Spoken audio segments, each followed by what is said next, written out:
The scent of antiseptic filled the hospital corridor, a sterile mix of safety and fear. Soft beeps of monitors echoed through the quiet halls as nurses moved briskly between rooms, whispering to one another, unaware that something dark was about to erupt inside room 307. Inside, Clara Matthews, 8 months pregnant, rested her hands gently on her belly. The rhythmic thump of her unborn baby's heartbeat from the fetal monitor brought her peace. After years of struggling to conceive, this moment, the gentle kicks inside her, meant everything to her. Her husband, Daniel, was supposed to be there. He had promised to arrive early for her ultrasound. But once again, he was late. Clara sighed softly and looked at her phone. No messages, no missed calls. Outside, the elevator doors opened with a ding. A tall woman in a black coat stepped out, her heels clicking sharply against the floor. Vanessa Cole moved like a storm. Her eyes were red from crying, her hands trembling as she clutched a phone. She had just read the message that shattered her world. Daniel. It's over, Vanessa. I can't do this anymore. My wife is pregnant, and I need to do right by her. Vanessa had been Daniel's secret for nearly a year. His escape, his passion, the one who believed his lies about a loveless marriage. She had dreamed of a future with him, of being the woman he chose. But that message burned all those dreams to ashes. And now she was here, at the hospital where his wife was admitted. Her face twisted with fury as she marched to the reception desk. "Room 307, she hissed. "Clara Matthews." The nurse hesitated. "Are you family?" Vanessa smiled, but it wasn't kind. "You could say that." Before anyone could stop her, she was storming down the corridor. Nurses called after her, but Vanessa didn't hear them. The anger roared too loud in her head. Clara was just about to take a sip of water when the door flung open. "Daniel," she said hopefully, but her smile vanished. It wasn't her husband. Vanessa stood in the doorway, her hair wild, her eyes burning with rage. "So you're the saintly little wife," she spat. "The one he couldn't stop pitying." Clara frowned in confusion. "I'm sorry. Who are you?" "Oh, don't play innocent," Vanessa snapped, stepping closer. "You think carrying his baby means he loves you? You have no idea what kind of man you're married to." Clara's pulse quickened. "Please, I don't know what you're talking about. I think you need to leave." But Vanessa was past reason. She marched toward the bed, her voice trembling. "He told me he was going to leave you. We were going to start a new life. He said you were cold, distant, broken." Clara shook her head, her voice small. "That's not true. We've had problems, but—" "Problems?" Vanessa laughed bitterly. "He said he never wanted this baby, that it was a mistake." Clara's hand instinctively went to her belly, tears forming in her eyes. "You're lying." Vanessa's anger spiked. "Lying? You really think he told you the truth?" Without warning, she grabbed the glass of water and hurled it against the wall, shattering it. Clara screamed. The monitors beeped wildly. Nurses rushed in. "Ma'am, you need to leave." "Stay out of this," Vanessa yelled, shoving one of them aside. She turned back to Clara. "He ruined me for you. You don't deserve him." She lunged forward, grabbing Clara's wrist. Clara cried out in pain. "Please, stop! I'm pregnant!" But Vanessa didn't listen. "He said you trapped him," she shouted, her voice cracking with pain. "You tricked him with this baby." The commotion drew attention from the entire floor. Security was called, and within seconds, 2 guards pulled Vanessa away from the bed. She struggled, kicking and screaming. "Let me go." "She needs to hear it," Vanessa cried. "Daniel doesn't love you, Clara. He never did." Clara sat frozen, tears streaming down her face, the fetal monitor still beeping rapidly beside her. "Please," she whispered to the nurse. "Please get her out of here." Vanessa continued screaming, even as they dragged her toward the door. You'll see. He'll come to me. He always does. But as she was pulled into the corridor, something changed. A man stood at the end of the hallway, tall, dignified, dressed in a tailored grey suit. His silver hair was perfectly combed, his eyes sharp with authority. When Vanessa saw him, her rage faltered. "Who are you?" she demanded. The man's gaze locked onto her face, and his expression turned pale. "My God," he whispered. "It can't be." Nurses stopped. The corridor fell silent. "Vanessa," he said, stepping closer, his voice trembling. "Vanessa Cole." She blinked in confusion. "Yes. Do I know you?" The man's lips parted, his eyes filled with a strange mix of shock and guilt. I think you do. My name is Harold Stone." That name made one of the nurses gasp.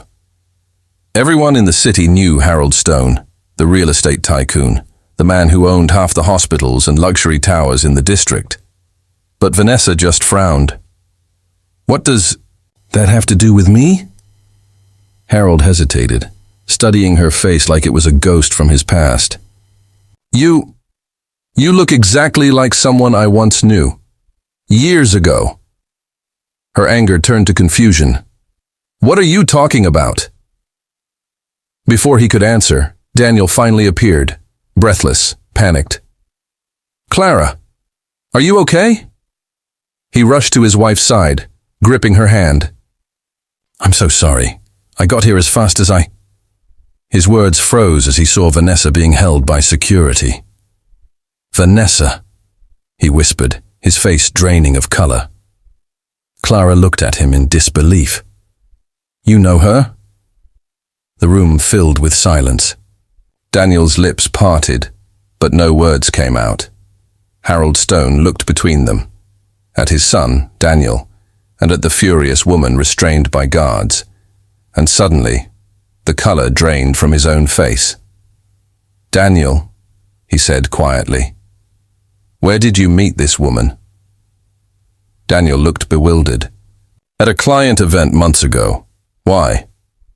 Harold's hands began to tremble. His voice dropped, heavy with realization. "Because," he said softly, "I think she might be your sister." Everyone froze. The words hung in the air like thunder before a storm. Vanessa's struggle stopped. Her face turned pale. "What did you just say?"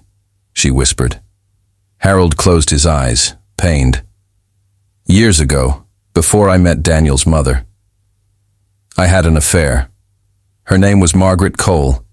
She disappeared soon after. I never knew she had a child." Vanessa's voice cracked.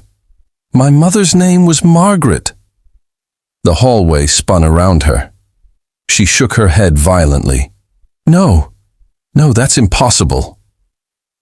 But deep inside, something cold began to twist in her chest. And as security led her away, and Daniel held his terrified wife close, a chilling truth began to take shape, one that none of them were ready to face. The woman who had attacked Daniel's pregnant wife might just be the daughter his father never knew he had. The next morning, the gray light of dawn filtered through the blinds of the small interrogation room at the city police station. The chaos of the night before still lingered like a heavy cloud. Vanessa sat on a cold metal chair, her wrists red from the cuffs that had only just been removed. Her reflection in the glass window looked like a stranger. Hair tangled, mascara streaked, eyes hollow from crying. She couldn't stop thinking about the words that old man, Harold Stone, had said before she was taken away. "I think you're my daughter." The words replayed over and over in her mind, twisting her thoughts into knots. "No," she muttered to herself. "He's lying. He has to be." But deep down, a tiny part of her, the part she'd spent years trying to bury, whispered, "What if he's telling the truth?" Across the city, Daniel sat beside Clara's hospital bed, holding her hand. The events of the night had left her shaken, her blood pressure dangerously high. The doctor had advised her to rest, warning that stress could harm the baby. Daniel's face was pale with guilt. Clara, he whispered, his voice cracking. I swear I didn't know she'd come here. I told her it was over. I thought she'd moved on. Clara looked away, her eyes swollen from crying. You cheated on me, Daniel. While I was fighting for this baby, you were with her. He lowered his head, ashamed. It was a mistake. I was lost. But when you told me you were pregnant, I wanted to fix everything. Clara cut him off. You wanted to fix your guilt, not our marriage. Her words pierced him deeper than any wound. For a long moment, neither spoke. The silence was heavy, until the door opened and Harold Stone stepped inside. Dad, Daniel said quietly, standing up. What are you doing here? Harold's face looked older than it had the night before.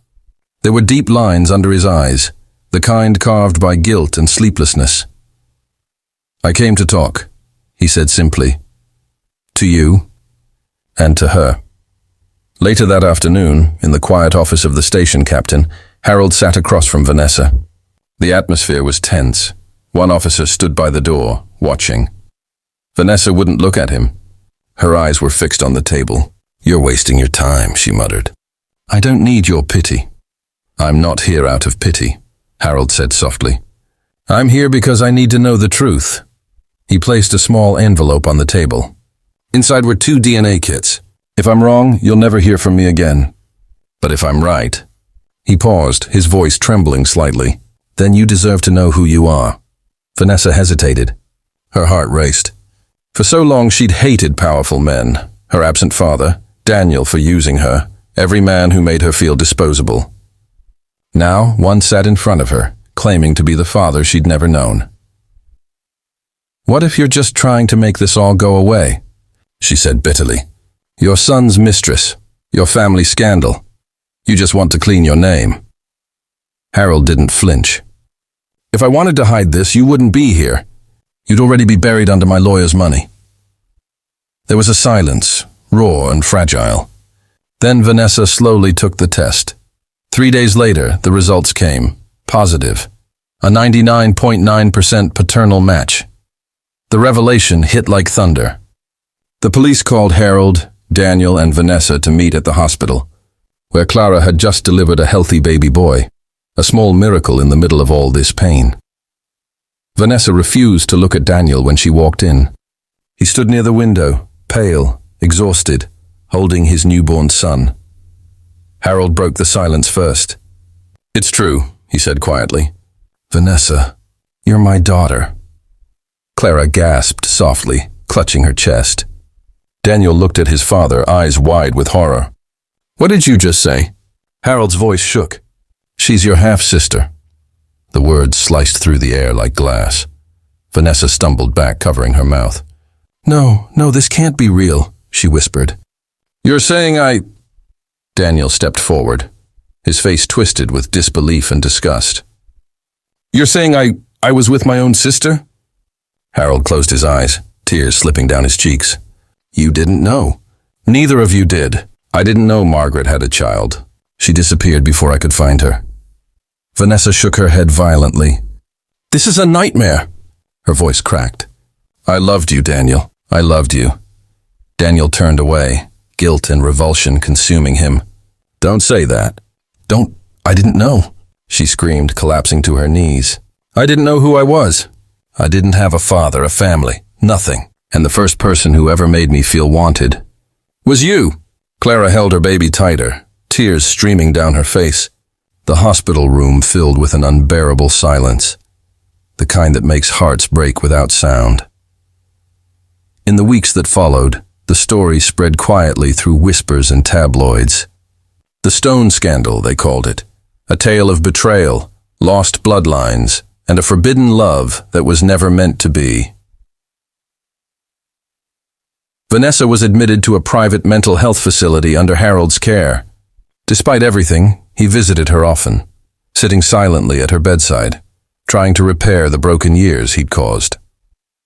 One afternoon, Vanessa looked up at him, her eyes dull but calmer. Why now? She asked softly. Why care now when it's too late? Harold took her hand gently. Because it's never too late to take responsibility. I can't erase what happened, but I can make sure you're not alone again. For the first time in years, Vanessa let someone hold her hand without pulling away. Meanwhile, Daniel and Clara tried to rebuild their marriage, though the scars ran deep. He spent his nights awake, watching his son sleep, haunted by guilt. One night, Clara said quietly, "Do you still think about her?" Daniel nodded faintly. "Every day. But not because I love her, because I destroyed her. Both of them." Clara reached out and took his hand. "Then let's make sure our son grows up different. With truth, with kindness, with no lies between us." Daniel looked at her, tears in his eyes, and whispered, "I promise." A year later, a quiet ceremony was held at the Stone family estate. Not a celebration, but a reconciliation. Harold stood between his two children, Daniel and Vanessa, as they released white lilies into the river behind the mansion. "For Margaret," Harold said softly, his voice breaking. "For the years lost, and the truths buried too deep." Vanessa looked at Daniel one last time. There was no hatred now, only sorrow and a faint broken smile. "Take care of her," she said, "and of the baby. He's lucky. He'll grow up knowing who his family is." Daniel nodded silently, unable to speak. As the lilies floated downstream, Vanessa turned and walked away, into a life that would never be the same, but one she was finally ready to live truthfully.